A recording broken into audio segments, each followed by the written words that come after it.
할렐루야.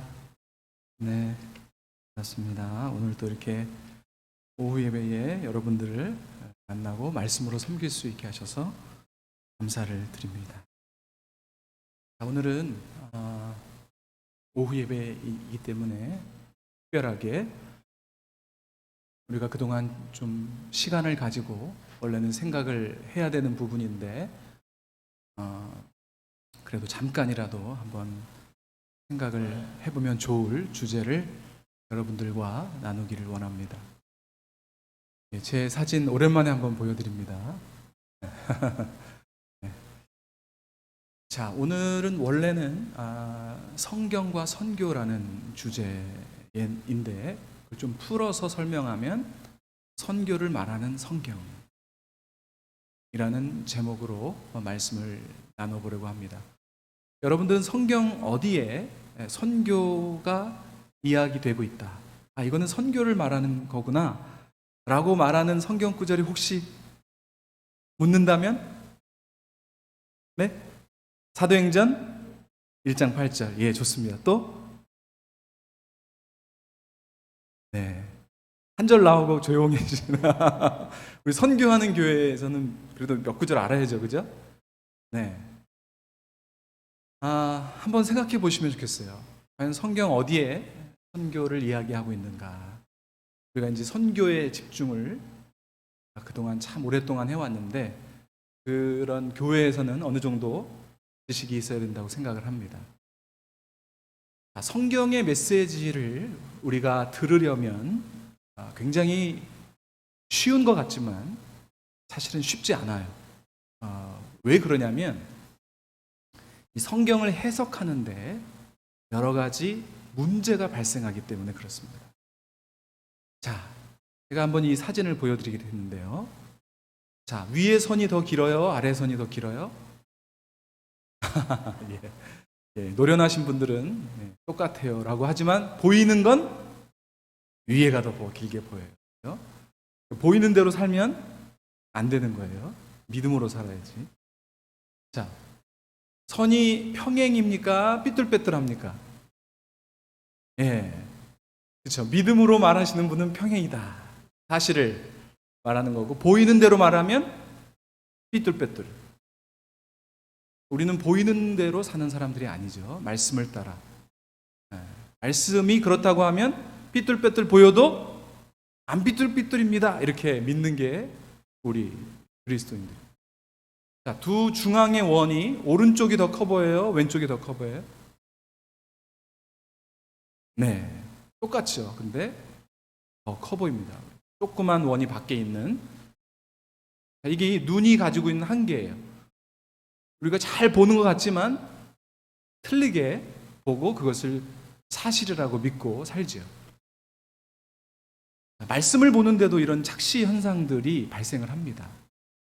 성경을 우리가 이렇게 마음을 가지고 이렇게 보기 시작하죠. 그런데 이 성경을 보고 해석하는 데는 여러 가지 요인들이 발생합니다. 이 해석이라는 목적지까지 가기까지 통과해야 되는 것들이 있는데 이제 문화, 동양 문화이냐 서양 문화이냐에 따라 성경을 해석하는 눈이 달라지죠.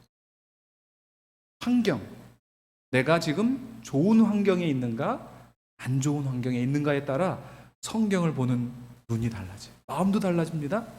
네, 여러분 상황 좋고 그럴 때는 성경 말씀이 다 그렇고 그러구나. 근데 정말 상황이 너무 어렵고 완전히 절벽 앞에 섰을 때 성경 말씀은 다르게 다가오죠. 똑같은 성경 말씀인데 참 희한한 것이죠. 그리고 마음 상태, 내 마음이 지금 우울한가 기쁜가에 따라서도 성경이 다르게 보여요. 안타깝게도 이 죄라는 것이 포함돼서 이 성경 말씀의 원래의 의도와는 다르게 삐뚤어진 해석을 하고 마는 것이죠. 그리고 그것을 하나님의 뜻이라고 믿고 살아가는 경우들이 많이 있어요. 그렇기 때문에 말씀을 바로 알아야 되는 것이 중요하고 그렇기 때문에 말씀을 바로 알려주는 말씀을 선포하시는 목사님 우리 사도행전에도 보면은 이디오피아 사람이 빌립을 만나서 묻죠. 이사야 53장 무슨 말인지 알겠니? 그랬더니 그 사람이 뭐라 그런 말합니까? 설명해 주는 이가 없는데 어떻게 내가 알 수 있겠니? 빌립이 설명해 주죠. 무슨 말인지. 설명해 주지 않으면 수많은 사람이 여러 가지 자기식의 의미로 해석하고 마는 것이죠. 자, 그래서 우리가 성경을 볼 때는 굉장히 기도함으로 또 마음을 잘 비우고, 그러나 무엇보다도 중요한 것은 뭐냐면 이 하나님의 목적과 계획. 더 쉽게 말하면 이 말씀이 지금 어떠한 의도를 가지고 하나님이 기록하셨는가, 이것을 자꾸 생각해야 돼요. 왜 이렇게 말씀하셨지? 여기에서는 왜 이렇게 말씀하시지? 예수님도 마찬가지죠. 왜 이렇게 행동하실까? 예수님의 의도는 뭘까? 진짜 의도. 예수님의 의도는 A인데 우리가 B로 받아들이고 B로 믿고 B일 거야. 이렇게 한다면 나중에 주님 앞에 가서 주님, 제가 주님의 이름으로 선지자 노릇하고 주님의 이름으로 기적을 행했습니다. 뭐라 그럽니까? 주님이 불법을 행하는 자들아 내게서 떠나가라. 난 너희를 도무지 기억을 할 수가 없다. 누구든지 나의 뜻대로 행하는 자라야 나의 자녀라. 굉장히 중요한 말씀이죠. 그러니까 성경을 가지고, 여러분 성경을 본다고 다 중요한 게 맞는 게 아니죠. 여러분 이단들 뭐 갖고 하죠? 성경 갖고 하죠. 성경을 바로 해석하면 하나님의 의도를 갖고 구원받는 복된 일들이 일어나지만, 성경을 잘못 해석하면 하나님의 의도가 축소되거나 심각하게 왜곡돼서 이단까지 될 수 있다는 것이죠. 자, 오늘은 아주 간단하게 우리가 유명한 분 얘기 몇 가지만 살펴보겠습니다. 구약에서, 자, 아브라함, 우리가 너무나 잘 아는 이야기죠. 자, 아브라함 하면 여러분 어떤 게 떠오르세요? 아브라함. 괜찮아요, 여러분. 네. 틀려도 괜찮아요, 저도. 아브라함은 또 하면 떠오르는 거. 예, 믿음 또. 네, 뭐 너무 많으니까 말씀을 안 하시나. 이런 것들이 떠오르죠, 그죠? 보통 아브라함 하면 믿음. 갈대아 우르를 떠나 갈 바를 알지 못하고 떠난 믿음. 믿음의 조상이라고 하고. 순종하는 건 왜 떠오르죠? 이삭. 100세 얻은 이삭을 아낌없이 순종. 자, 이런 얘기들이 다 성경에 있고 맞아요. 맞는데 이것은 부분이에요. 부분. 아브라함의 일생에 일어났던 일이지만 아브라함을 향한 하나님의 가장 큰 의도, 그거를 모르고 부분만 알면 하나님의 원래의 의도를 모르고 부분만, 나도 믿음 좋게 살아야지, 나도 순종해야지, 이렇게만 끝나고 말 수 있다는 거예요. 자, 그렇기 때문에 이 아브라함의 큰 스토리, 아브라함의 큰 이야기가 이삭 얘기만 나오는 것도 아니고 뭐 갈 바를 알지 못하고 떠나가라 이것만 나오는 게 아니죠. 큰 덩어리가 나오잖아요. 덩어리가. 그럼 하나님이 아브라함을 불렀을 때는 어떤 가장 중요한 의도가 있었는가? 바로 이거예요. 혹시 이게 보이나 모르겠네요. 보이시죠? 여러분이 다 아는 거, 여호와께서 아브라함에게 이르시되 너는 너의 고향과 친척과 아비집을 떠나 내가 내게 보여줄 땅으로 가라. 내가 너로 큰 민족을 이루고 내게 복을 주며 내 이름을 창대히 하리니 너는 복이 될지라. 너를 축복하는 자에게는 내가 복을 내리고 너를 저주하는 자에게는 내가 저주하리니 이 땅의 모든 족속이 너로 말미암아 복을 얻을 것이니라. 보통 신앙이 처음에 뜨겁고 그러면은 신앙이 자기중심적이 되기가 쉬워요. 그래서 보통 우리가 교회를 좀 오래 다니신 분들도 이 구절에서 좀 관심이 가는 부분은 이런 부분들이 관심 갑니다. 내가 너로 큰 민족을 이루고 내가 내게 복을 주고 내 이름을 창대케 하리니. 밑줄 긋죠, 이절인데, 그죠? 밑줄 긋잖아요. 너를 축복하는 자에게는 내가 복을 내리고 너를 저주하는 자에게는 내가 저주하니. 너무 은혜를 받아요. 맞죠? 이게 맞는 말이에요. 이게 사실이에요. 그런데 왜 이런 말씀을 하시는가? 하나님이 이 구절에서의 정말 중요한 부분은 사실 이 부분. 너는 너의 고향과 친척과 아비 집을 떠나 내가 내게 보여줄 땅으로 가라. 가면 내가 너로 큰 민족을 이루겠다. 내가 내게 복을 주겠다. 내 이름을 창대하게 하겠다. 그 목적이 뭐예요? 창대하게 하는 목적이 뭐냐면 복이 되게 하기 위해서. 그러니까 앞에 나와 있는 요 부분보다는 사실은 뒤에 부분이 더 하나님의 큰 목적인 거예요. 내가 너를 복이 되도록 하기 위해 너로 큰 민족을 이루겠다는 거예요. 내가 너로 복이 되도록 하기 위해 내 이름을 창대하게 할 것이라는 거예요. 그 중간은 과정인 것이죠. 그 다음도 마찬가지예요. 결론은 이거예요, 여러분. 결론은 땅의 모든 족속이 너로 말미암아 복을 얻을 것이라. 이게 하나님이 아브라함을 부르신 가장 중요한 의도예요. 너를 통해 누가? 모든 족속이 복을 얻을 것이다. 이게 아브라함을 향한 하나님의 큰 그림인 것입니다. 이 그림을 만들어가는 과정에 이삭도 바치고 모리아산도 올라가고 또 갈대아 우르도 떠나는 것이죠.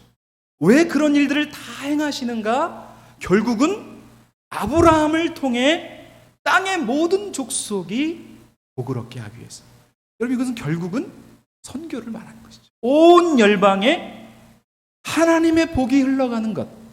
구약에서는 아직 완벽한 계시가 아니기 때문에 예수 그리스도의 복음이라고 말하진 않지만 하나님이 이 말씀을 통해서 아브라함을 통해 진짜 원하는 것은 아브라함 자체가 창대케 되는 것이 아니라 그게 궁극적 목적이 아니고 그것은 과정이고 궁극적인 목적은 너를 통해 모든 족속이 복을 얻을 것이다.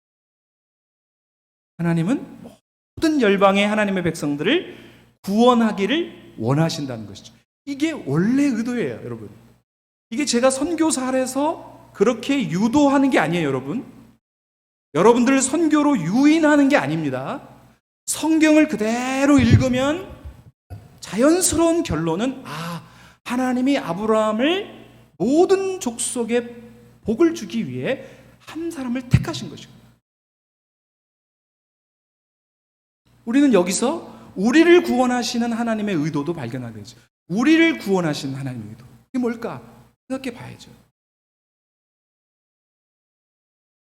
그래서 이런 구절들이 사실은 하나님의 더 무게중심이 더 있는 것이에요.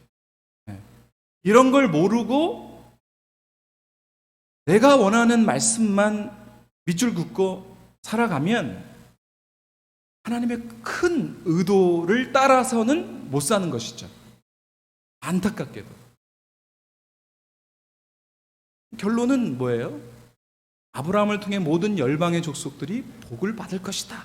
이게 아브라함 이야기의 결론이에요. 그리고 그 방향으로 하나님은 역사를 이끌어 가십니다. 자, 너무나도 잘 아는 이야기, 요셉.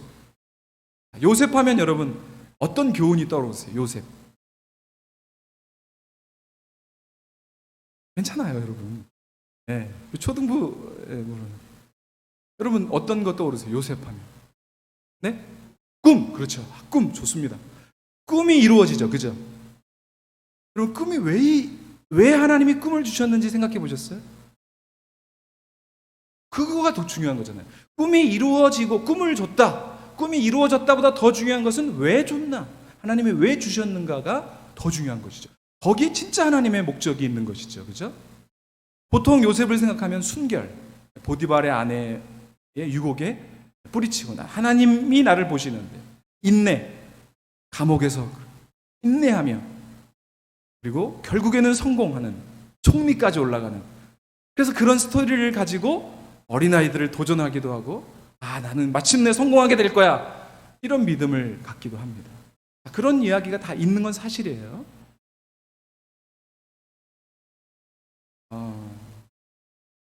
자, 그러면은 여러분 이 꿈 이야기가 나오는 이런 이야기를 읽을 때 창세기 37장에 우리가 마음에 관심이 가는 구절들은 이런 구절들. 우리가 밭에서 곡식단을 묶더니 내 단은 일어서고 당신들의 나는 내 단을 둘러서서 절하더이다. 그리고 요셉이 다시 꿈을 꾸고 그 형들에게 말하이르되 내가 또 꿈을 꾼즉 해와 달과 11별이 내게 절하더이다. 이런 글을 읽을 때는 이것이 딱 나에게 적용이 되면서 하나님께서 나를 요셉처럼 치겠지. 좋습니다. 그런 마음을 가질 수 있어요. 그런데 하나님이 요셉에게 꿈을 꾸신 이유, 꿈을 주신 이유를 창세기 마지막 부분에 요셉을 통해서 하나님이 이렇게 설명을 해요. 총리가 된다고 이렇게 나와 있죠. 요셉은 이 꿈을 주고 꿈을 이루어서 이집트의 노예로 팔려가고 보디발 장군의 가정 총무가 되고 감옥에 가서도 또 거기서도 또 총무를 맡고 여러 가지 오랜 세월 동안 요셉의 꿈을 이루어가는 과정이 나오는데 그 꿈을 주신 목적, 이유를 하나님이 요셉을 통해 이렇게 딱 얘기합니다. 두 군데가 나와요. 자, 한번 읽어볼까요? 시작. 하나님이 큰 구원으로 당신들의 생명을 보존하고 당신들의 후손을 세상에 두시려고 나를 당신들보다 먼저 보내셨습니다. 자, 여기서 요셉에게 꿈을 꾸고 요셉을 이집트로 이끌어오고 총리를 만든 이유가 나와요. 그죠? 이유가 뭐예요? 이거예요. 이유가 하나님이 큰 구원으로 당신들의 생명을 보존하고 당신들의 후손을 세상에 두시려고. 여기서 말하는 당신들은 누굴까요? 네, 요셉의 가족들. 이것은 이스라엘 족속을 말하는 거예요. 하나님이 이스라엘 종족을 살리시려고 나를 먼저 애굽 땅에 보내셨습니다. 이유가 뭐예요? 나에게 꿈을 주고 나에게 이집트로 보내고 내가 이집트로 와서 요셉의 총리가 된 이유, 그것은 여러분들을 살리기 위해서입니다 라고 성경은 말하고 있는 거예요. 네. 이 구절을 언제 말하냐면 요셉이 11명의 형제들이 왔을 때 나중에 요셉이 이집트의 총리라는 것을 알고 벌벌 떱니다. 형들이 아이고 우린 죽었다 이제. 우리가 저렇게 고생하고 버렸던 요셉이 이집트의 총리가 되면 우린 죽었어 라고 말할 때 요셉이 말하는 거예요. 형님들 걱정하지 마세요. 나를 보낸 분이 형님이 아니라 하나님의 큰 구원으로 여러분들, 우리 이스라엘 민족을 구원하시려고 나를 먼저 이 땅에 보내셨습니다. 이렇게 얘기하는 것입니다.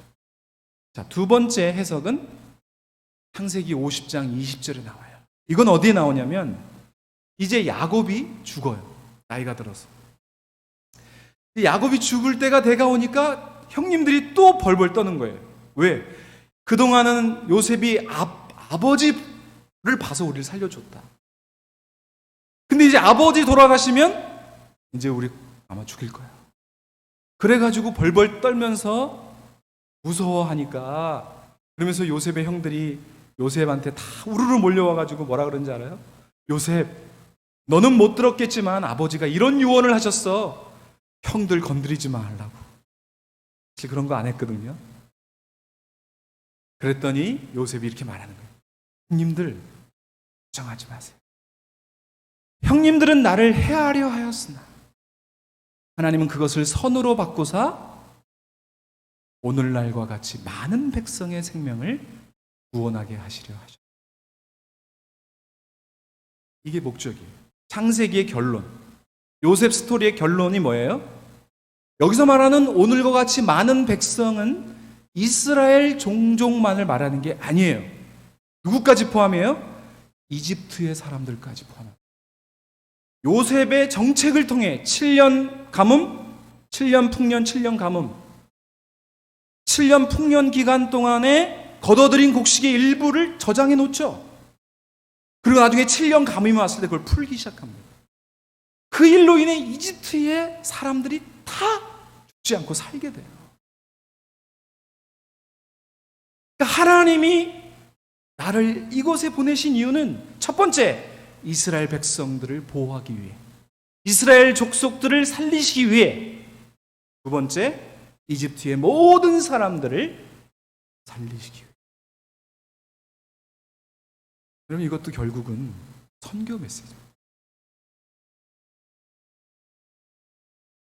성경을 여러분 우리가 잘 봐야 돼요. 그래서 성경을 잘 보면 하나님은 항상 한 개인을 향한 축복으로 끝나는 경우가 없어요. 여러분 기생 라합을 살려서 라합만 구원받습니까? 아니죠. 그 가족이 전부 구원받는 거예요.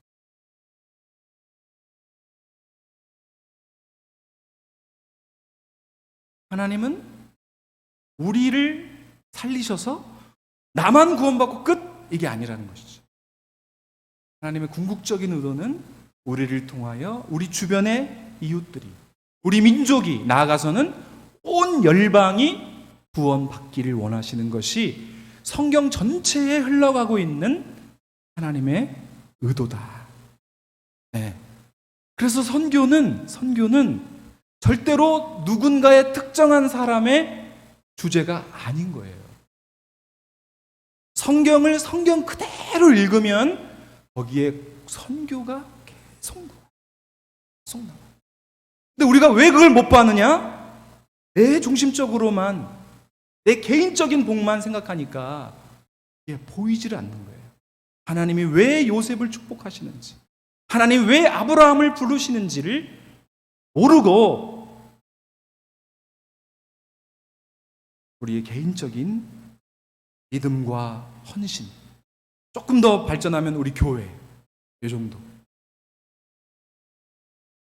절대 그것이 아닙니다. 하나님의 큰 그림이에요. 그래서 요셉의 스토리의 결론은 이거예요. 이스라엘 백성들을 보존하기 위해, 그리고 많은 생명을 구원하기 위해. 자, 신약인가요?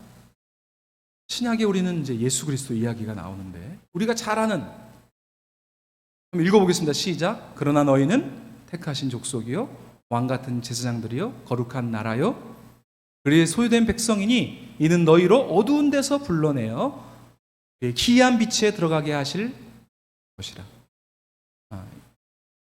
아름다운 덕을 선포하게 하려 하십니다. 자, 보통 우리가 이 말씀도 마찬가지예요. 이쪽에 관심이 많아요. 너희는 택한 족속, 왕같은 제사장이요 거룩한 나라요 그의 소유된 백성이니. 아멘. 보통 여기에 많이 밑줄이 져져 있어요. 10명이면 8명은 다 여기에 밑줄. 근데 왜 우리를 택하셨는가? 왜 우리를 왕같은 제사장 삼아 주셨는가? 왜 우리를 백성 삼아 주셨는가? 그것은 너희를 어두운 데서 불러내어 그의 기이한 빛에 들어가게 하신 이의 아름다운 덕을 선포, 만방에 알리기 위해서.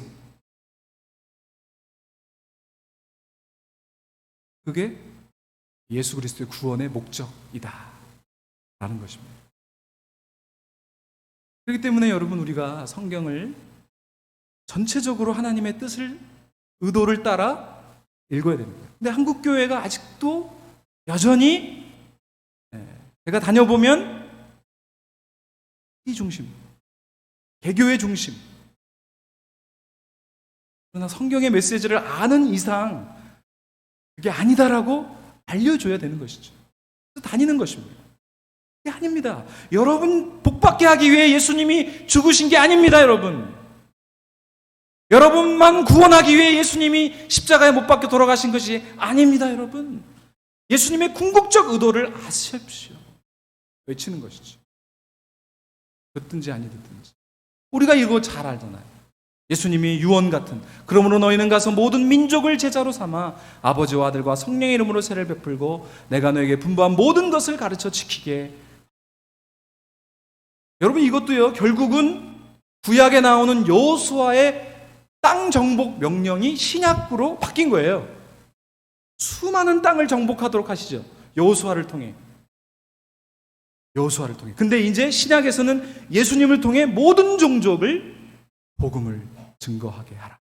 바뀐 거예요. 그럴 때 내가 세상 끝날까지 너희와 항상 함께 있으리라. 근데 앞의 내용은 별 관심이 없고 뒤에 요 빨간색만 밑줄을 긋는 경우가 있단 말이죠. 아멘하고. 아니, 왜 이 약속, 볼지어다 내가 세상 끝날까지 너희와 항상 함께 있으리라는 이 약속을 어느 상황에서 주셨는가? 바로 모든 민족을 제자 삼아라. 그리하면 내가 세상 끝날까지 너희와 항상 함께 합시다. 성경 그대로 가야 하는 것이죠. 자, 이제 오늘 우리가 읽은 이 말씀입니다. 하나님이 세상을 이처럼 사랑하사 독생자를 주셨으니 이는 저를 믿는 자마다 영생을 얻게 하려 하십니다. 암송하고 유초등부 때부터 외우는 구절이에요. 그런데 이 구절을 보고 선교를 생각하는 분은 많지 않아요.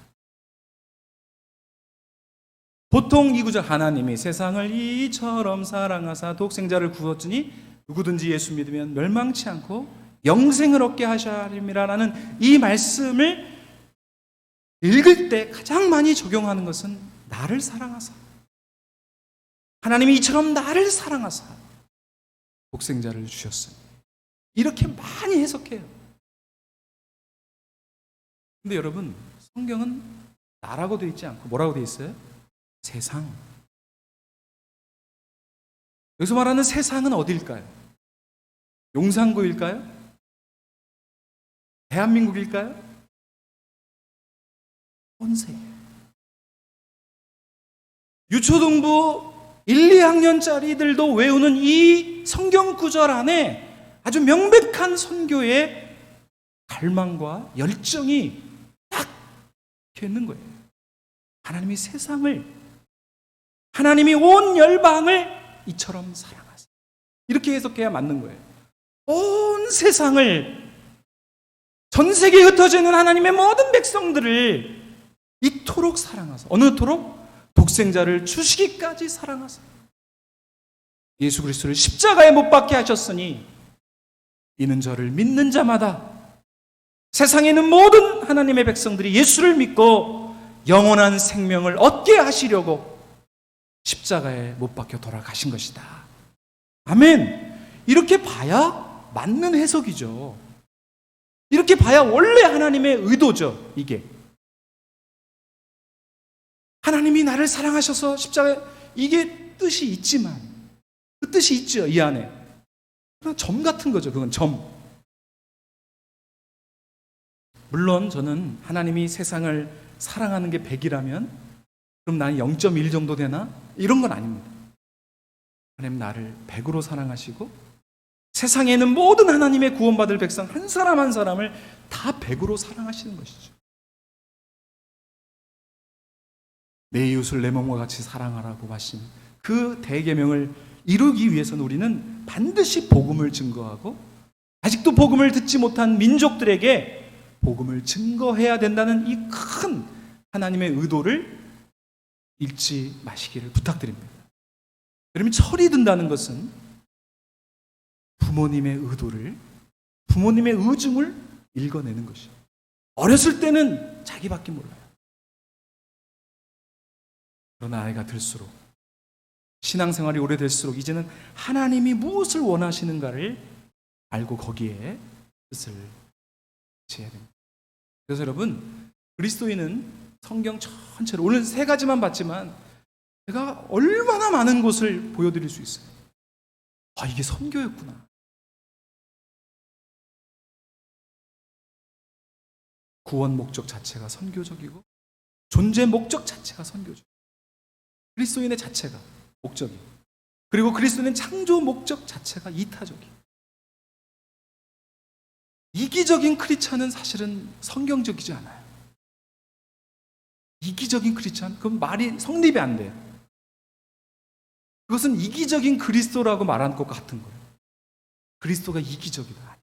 그리스도는 자신을 위해서가 아니라 자신의 백성을 위해 목숨을 버리러 오신 거예요. 구원받은 목적 자체도 이타적이고 존재의 목적 자체가 이타적이에요. 그러니까 어느 정도 믿음이 크고 신앙이 자라면 나라는 단어가 좀 사라지고 내 이웃, 내 자녀, 여기서 또 넘어가서 우리 교회뿐만 넘어가서 나라 대한민국과 온 열방을 보는 눈을 가져야 된다. 한번 읽어보겠습니다. 시작. 그리스도인은 창조, 구원, 존재 목적 자체가 선교적이며 정의다. 이게 성경적이에요. 이 정의가 성경적이에요.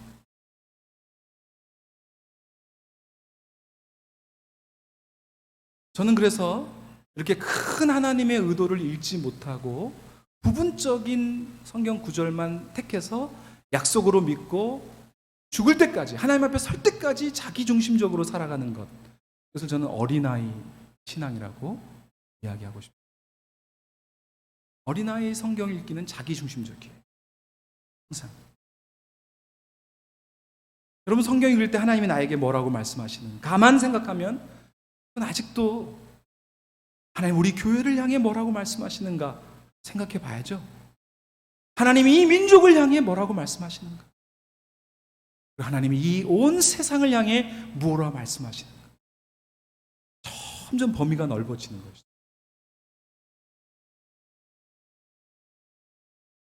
어린아이적 성경 읽기는 자기에서 타인으로 넘어가지 못합니다. 자기에서 자기로 끝나요. 당연히 타인에서 민족과 열방으로 넘어갈 수도 없겠죠. 자기로 끝나는 거예요. 자기. 그러나 신앙이 자라면 자랄수록 예수님을 닮아가죠. 예수님은 항상 자기가 아닌 섬기고, 높아지고자 하는 자는 낮아지고, 섬김을 받으려 하는 자는 섬겨라. 예수님의 가르침인 것이죠. 성숙한 성경 읽기는 하나님 중심적. 하나님이 말씀을 왜 하셨나? 자, 한번 읽어보겠습니다. 시작. 너희는 이 세대를 본받지 말고 오직 마음을 새롭게 함으로 변화를 받아 하나님의 선하시고 기뻐하시고 온전하신 뜻이 무엇인지 분별하도록 하라. 하나님은 무엇을 원하시는가? 하나님 나를 통해 무엇 하기를 원하실까? 이제 우리 새로운 목사님도 오시는데 우리가 좀 새로운 성숙한 교회로 목사님을 맞이하고 함께 그런 교회로 자라갈 수 있기를 바라봅니다. 그래서 앞으로는 여러분 성경 읽으실 때 하나님의 뜻이 무엇인가? 그래서 죄가 아니라 성령님이 역사하면 문화와 환경과 심리를 초월해서 하나님의 원래 의도를 알게 해석하십니다. 결론입니다. 함께 읽어보겠습니다. 결론은 시작. 성경을 하나님 중심적으로, 본문 중심적으로 읽으면 나타나는 자연스러운 주제이다. 여러분 선교는 헌신된 크리스찬의 주제가 아니에요. 여러분 절대 오해하면 안 돼요. 그리스도인 모두의 주제일 수밖에 없는 것은 성경의 흐름 자체가 그 흐름을 타고 흘러가기 때문에 그런 거예요. 하나님의 의도를 읽고 가는 것. 제가 한국교회에 이렇게 다니잖아요. 다음 주에도 제가 경남 진주 내려갑니다. 칠암교회. 선교하는 교회들의 특징이 있어요. 선교하지 않는 교회들의 특징이 있어요. 선교하지 않는 교회가 부흥할 수도 있고 규모가 커질 수도 있어요. 근데 선교하는 교회는요, 선교하지 않는 교회가 가지고 있지 않은 기쁨을 갖고 있어요. 열방을 향해 나가는 하나님의 뜻을 이루어가는 그 기쁨과 긴장이 선교하는 교회에 있어요. 여러분 우리가 만약에 미얀마 선교 안 하고 캄보디아 선교 안 하고 우리가 다른 해외 선교 관심 없다고 한번 생각을 해보세요. 그냥 우리 교회의 부흥만 생각해 보세요.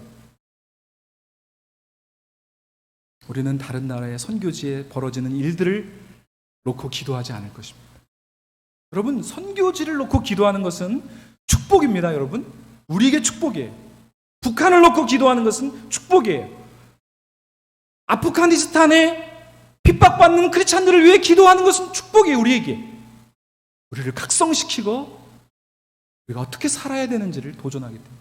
그거 없이 그냥 대한민국, 우리 교회, 여러분, 선교하고 있다는 것이 큰 은혜인 줄 믿습니다, 여러분. 아멘입니까? 정말 아멘입니다.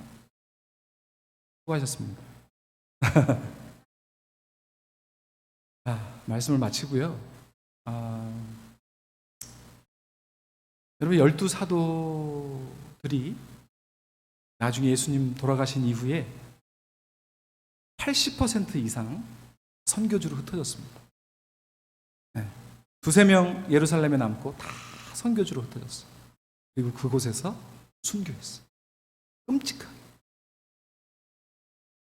만약에 그 주제가 그냥 누구는 해도 되고 안 해도 되는 주제였다면 사도들이 그렇게까지 안 해도 될 거예요. 네. 뭐 예루살렘에 있으면 안 됩니까?